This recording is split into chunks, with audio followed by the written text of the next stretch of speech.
Hello दोस्तों, स्वागत है आप सभी का इलेक्ट्रॉनिक स्टडी यूट्यूब चैनल पर। नमस्कार।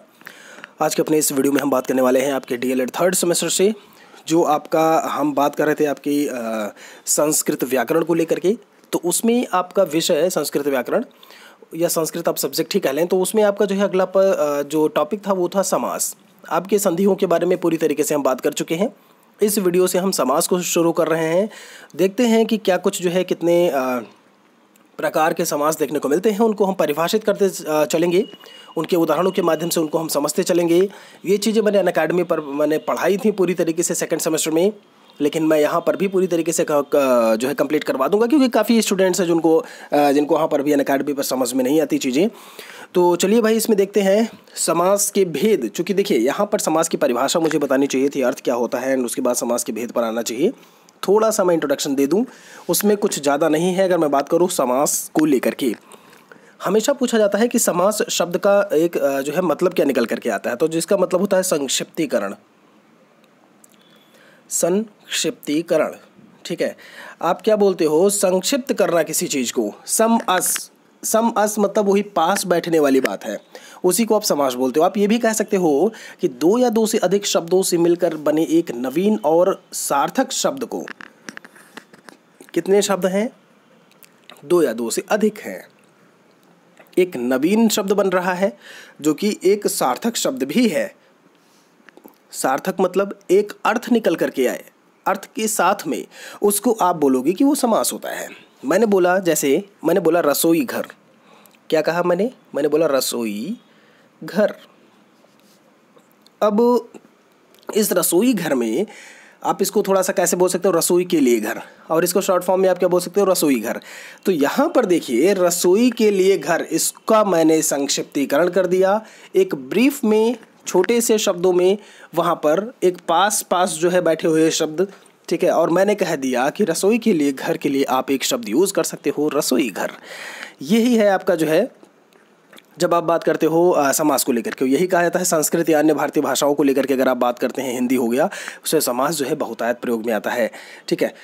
तो यहाँ पर पूरी तरीके से वीडियो में लास्ट तक बने रहिएगा, सारे कॉन्सेप्ट्स को जो है क्लियरली समझने के लिए। लाइव क्लासेस आपकी 7:30 टाइम हो गया है, 7:30 PM, तो उसको तो लेकर के हम बात ही करते रहेंगे। चलिए तो भाई, और यहाँ पर जो और भी चीज़ें होंगी, कुछ परिभाषाएं होंगी, जैसे आप सामासिक शब्द क्या होता है, समास विग्रह क्या होता है, पूर्व पद उत्तर पद क्या होता है, तो मैं थोड़ा सा चलिए इसके बारे में बताए दे रहा हूँ। जैसे मैंने लिखा गंगा जल, मैंने लिखा गंगा जल।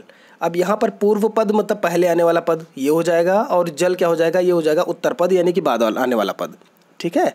समास विग्रह अगर कोई पूछता है तो सामासिक शब्दों के बीच में संबंध को जो अब आप दर्शा रहे होते हैं ना, वो होता है आपका समास विग्रह करना। मैंने बोला राज्ञ पुत्र, राज्ञ धनपुत्र, क्या लिखा मैंने, ऐसे, राज्ञ धनपुत्र, ये क्या हो जाएगा, राजा का पुत्र। मैंने तो इसको आप समास विग्रह कर दोगे, ठीक है। और ध्यान रहे, सामासिक शब्द जो है उनको समस्त पद भी बोलते हैं। जैसे मैंने बोला राजपुत्र, ये समस्त पद भी है, इसी को सामासिक शब्द भी कहते हैं। समास विग्रह में क्या हो जाएगा, राजपुत्र का, राजा का पुत्र, वो विग्रह हो जाएगा। और पूर्व पद और उत्तर पद इसमें क्या हो जाएंगे, ये पूर्व पद है और ये उत्तर पद है। यही तीनों चीज़ें हैं जो आपको बहुत अच्छी तरीके से समझनी है। और उसके बाद फिर हम जो है आ जाएंगे समास के भेद पर। तो भाई देख लेते हैं, यहाँ पर समास के आपके 6 भेद देखने को मिलते हैं दोस्तों। यहाँ पे एक सबसे पहला है अव्ययीभाव समास, तत्पुरुष समास, कर्मधारय समास, बहुब्रीहि समास, द्विगु समास, द्वंद्व समास।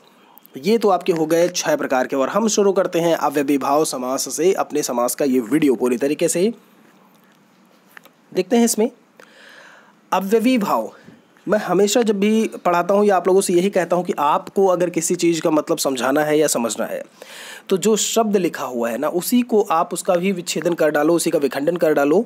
अगर उसको, उस शब्द को आपने समझ लिया तो आप समझाने में समर्थ होंगे। फिर मैंने बोला अव्ययीभाव, इसमें अव्यय और भाव 2 शब्द देखने को मिल रहे हैं समास का, तो मतलब आपने समझ ही लिया। अब अव्यय और भाव का क्या मतलब है, पहला पॉइंट लिखा हुआ है पूर्व पद प्रधान हो।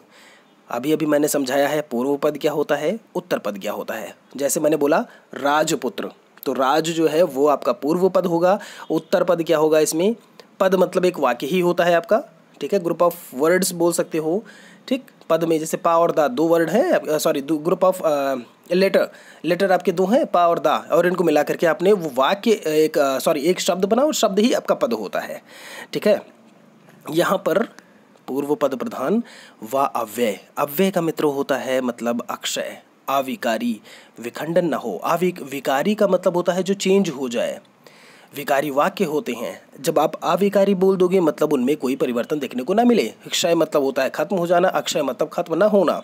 जो अव्यय हो, तो अव्यय का मतलब आपको होप्सो की पूरी तरीके से समझ में आया होगा। दूसरा लिखा हुआ है समास के समस्त पदों में पूर्व पद, ध्यान दीजिएगा, यथा, प्रति, निह, सु, आबे, हर, ये सारे देखने को मिलते हैं। कब देखने को मिलते हैं, कहाँ, पूर्व पद में। आप देखिएगा अभी जितने भी एग्जाम्पल्स आपको देखने को मिलेंगे, ये शब्द जो है आपको अक्सर देखने को मिलेंगे। यथा है, प्रति, निह, सु, आबे, हर, ये शब्द तो आपके, ये लेटर आपको देखने को मिलेंगे। और जहाँ आपको पूर्व पद में ये लेटर देखने को मिल जाए, आप समझिए वहाँ पर समास अव्ययीभाव समास है। एक ट्रिक है, एक तरीका समझ लीजिए इसको, जो है आपको बुक्स में अलग अलग तरीके से दिया हुआ है, इकट्ठे सारी चीज़ों को देख करके फिर यहाँ पर बताया जा रहा है। तो होप सो कि आप चीज़ों को बहुत अच्छी तरीके से समझ रहे होंगे। उदाहरण में ले लेते हैं भाई, और यहाँ पर सबसे पहले मैंने आपको समस्त पद बता दिया है, इसको सामासिक शब्द भी बोलते हैं, अभी अभी मैंने समझाया है। पूर्व पद उत्तर पद भी मैंने बता दिया, और समास का विग्रह भी मैंने बता दिया क्या होता है। एक बार अभी फिर से समझते चलेंगे। मैंने बोला यथाशक्ति, जरा पहचान देखिए, यथा कहीं लिखा है इसमें, ये देखिए लिखा हुआ है।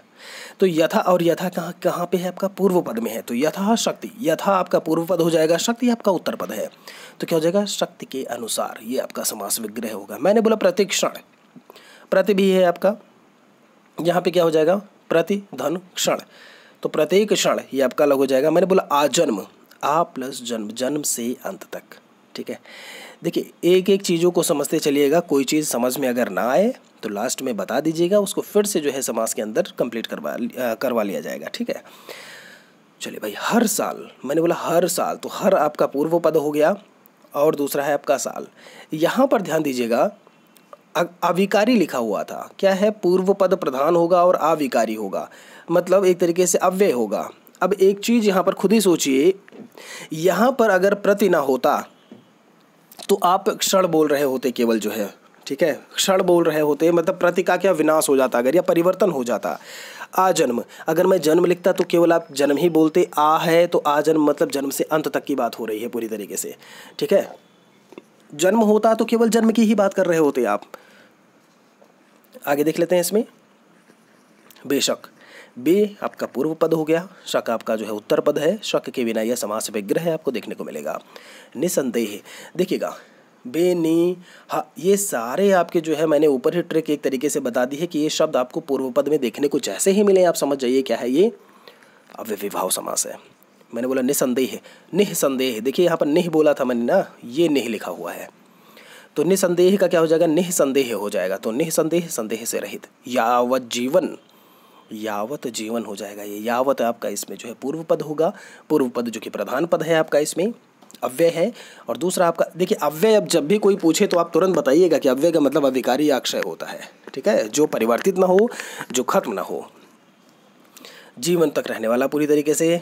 उसके बाद है बेमतलब, बेमतलब हो गया आपका प्रतिदिन, प्रति प्लस दिन, प्रत्येक दिन, ये आपके हो गए जब आप बात करते हो कुछ एग्जाम्पल्स को लेकर के अव्ययीभाव समास के। दोस्तों यहाँ पर जो है दूसरा आपका लिखा हुआ है, ध्यान दीजिएगा, तत्पुरुष समास की बात कर लेते हैं। इसमें है अंतिम पद प्रधान हो, उसमें पूर्व पद प्रधान था, इसमें अंतिम पद प्रधान हो, दोनों पदों के बीच का कारक चिन्ह लुप्त हो जाता है। कारक चिन्ह मतलब समझते हैं, कर्ता ने कर्म को करण से, जी हाँ, कर्ता ने अनुकर्म को करण रीति से जान, संप्रदान को के लिए अपादान से मान। ठीक है, ये चीज़ें, ये चार पंक्तियां मैंने आपको कारक में बताई हुई हैं, होप सो आपको पता होगा। नेक्स्ट टाइम इसमें आपका कारक भी आएगा, मैं बता दूंगा। ठीक है, बस इतना समझिए, विभक्ति चिन्ह, कारक चिन्ह वही आपके, कर्ता व संबोधन को छोड़कर शेष सभी कारकों की विभक्तियों के अर्थ में यह समास होता है। आप कर्ता को छोड़िए और संबोधन को, आठवीं यानी जो अष्टम है और जो प्रथमा है उसको छोड़िए, बाकी सभी कारकों के लिए विभक्तियों के अर्थ में यह समास प्रयोग में आएगा। मैंने कहा राजपुत्र, क्या हो जाएगा, राजा का पुत्र, राजकुमार, राजा का कुमार, रचनाकार, रचना को करने वाला। यहाँ पर देखिए लिखा है अंतिम पद प्रधान है, अगर मैं केवल राज बोलता पुत्र, यहाँ पर देखिए इम्पैक्ट किस पर पड़ रहा है, असर किस पर पड़ रहा है, मैंने कहा राजपुत्र ने ये काम किया, आप क्या बोलोगे? किसने काम किया? राजा ने काम किया क्या? ये तो कहोगे नहीं, उस पुत्र ने, राजा के पुत्र ने काम किया। और पुत्र क्या है? ध्यान दीजिएगा, अंतिम पद है और अंतिम पद प्रधान लिखा हुआ है कि अंतिम पद प्रधान होता है। प्रधान मतलब यही मेन है, ठीक है।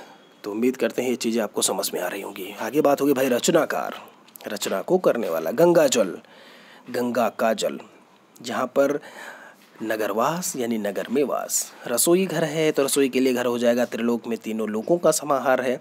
ध्यान दीजिएगा, कई ऐसे आपके जो है जो समास हैं या सामासिक पद हैं, सामासिक शब्द हैं जो कि आपके कई समास में देखने को मिलेंगे। उनके बारे में भी हम बात करते रहेंगे। वो हो सकता है आपका बहुब्रीहि में भी हो, आपका किसी कर्मधारय में भी हो, उसको लेकर के भी हम बात करेंगे। असभ्य का होता है ना सभ्य या सभ्य ना होना। भय मुक्त का भय से मुक्त। दोस्तों, तत्पुरुष समास के भी 6 भेद देखने को मिलते हैं। कितने हैं आपके? 6 भेद। इन 6 को लेकर के हम अलग अलग बात करेंगे विद एग्जाम्पल। अगर आप समास का पूरा रेगुलर तरीके से वीडियो आप देखते रहते हैं तो आपको बिल्कुल भी दिक्कत नहीं होगी क्वेश्चन पेपर में उन क्वेश्चंस के आंसर्स को पहचानने के लिए जो कि समास से आपके रिलेट कर रहे होंगे। बस वीडियो को आप पूरी तरीके से एक एक करके देखिएगा। कर्म तत्पुरुष होता है, देखिए कर्ता नहीं है इसमें, ध्यान दीजिएगा, मैंने पहले ही बोला था कर्ता और संबोधन देखने को नहीं मिलेंगे। दोनों को हटा देंगे तो 6 ही बचेंगे, फिर वही 6 हैं यहाँ पर। कर्म तत्पुरुष, करण तत्पुरुष, संप्रदान है, अपादान है, संबंध तत्पुरुष है और अधिकरण तत्पुरुष है।